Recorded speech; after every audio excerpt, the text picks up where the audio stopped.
ফাঁসিবাদ স্বৈরাচারের পতন হয়েছে, কিন্তু গণতন্ত্র এখনো পুনঃপ্রতিষ্ঠিত হয় নাই। আমাদের গণতন্ত্র পুনঃপ্রতিষ্ঠিত করতে হবে। আর গণতন্ত্র তখনই পুনঃপ্রতিষ্ঠিত হবে যখন এদেশের সাধারণ মানুষ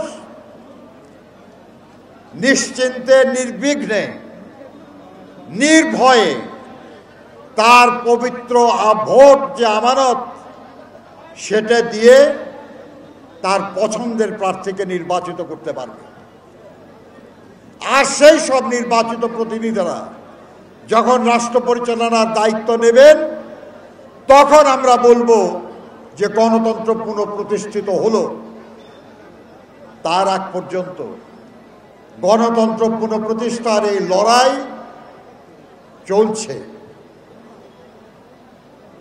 বন্ধুরা আমার, আমাদের নেত্রী, দেশনেত্রী বেগম খালেদা জিয়া বলেছেন, আমাদের নেতা জনাব তারেক রহমান বলেছেন যে বাংলাদেশের মানুষ আমাদের ভালোবাসে, বিএনপিকে ভালোবাসে, বিএনপিকে বিশ্বাস করে, কারণ বিএনপি আজ পর্যন্ত কখনো জনগণকে পথে রেখে ক্ষমতার লোভে আন্দোলন ত্যাগ করে নাই, কখনো বিএনপি পালিয়ে যায় নাই।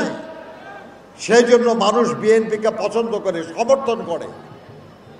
এই সমর্থন ধরে রাখতে হবে, জনগণের এই আকাঙ্ক্ষাটাকে লালন করতে হবে, জনগণের এই আকাঙ্ক্ষাটাকে পূরণ করার প্রস্তুতি নিতে হবে। সেই জন্যই বলা হয় জনগণকে ভালোবাসতে হবে, তাদের প্রতি বিএনপির গ্রহণযোগ্যতা আরো বাড়াতে হবে, যাতে করে তারা বিএনপিকে যে বিশ্বাস করে, ভালোবাসে, এটা তারা আরো দৃঢ় হয় এবং সেই দৃঢ় সমর্থন নিয়ে যেন আগামী দিনে আমরা এদেশের মানুষের কল্যাণ করার জন্য দায়িত্ব নিতে পারি। ক্ষমতা না, দায়িত্ব নেওয়া।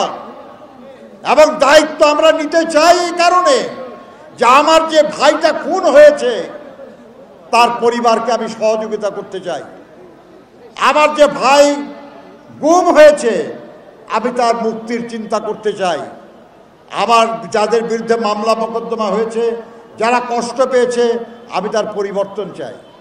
আমি চাই আমার দেশের যে কৃষক তার ন্যায্য মূল্য পায় নাই তার উৎপাদিত সামগ্রীর, আমরা তাদের সেই সামগ্রীর ন্যায্য মূল্য দিতে চাই। আমরা শ্রমজীবী মানুষকে তার ন্যায্য মজুরি দিতে চাই। আমরা যারা ভোক্তা তারা যাতে ন্যায্য মূল্যে জিনিস পায় আমরা সেটা পৌঁছে দিতে চাই। আমরা বেকারের জন্য কর্মসংস্থান করতে চাই। আমাদের নেতা ঘোষণা করেছেন যে যারা বেকার, যে পর্যন্ত যারা চাকরি না পাবে অন্তত 1 বছর তাদেরকে ভাতা দেওয়া হবে, যাতে করে তারা সম্মানের জীবনযাপন করতে পারে।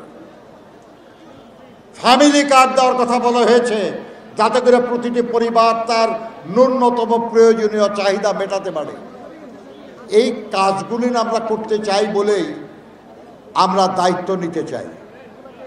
বন্ধুরা আমার, এই দেওয়ানগঞ্জ, বক্সিগঞ্জের মানুষরা, আপনারা মিল্লাত সাহেবকে ভালোবাসেন আমি জানি, কারণ আমি আপনাদের পাশের এলাকার মানুষ, নদী ভাঙ্গা মানুষ, নদীর পাড়ে বাস করি। আমার বাড়ির পাশে যেসব আরও নদী ভাঙ্গা মানুষগুলি থাকে তাদের কষ্ট আমি নিজে দেখি। অবস্থা ছিল অনেক ভালো, অবস্থা ছিল, বড় বড় ঘর ছিল, বড় গোয়াল ঘর ছিল, জমি ছিল, আবাদ করত। আজকে একেবারেই নিঃস্ব হয়ে তারা বাঁধের পাশে ছাপড়া করে সেখানে জীবনযাপন করে।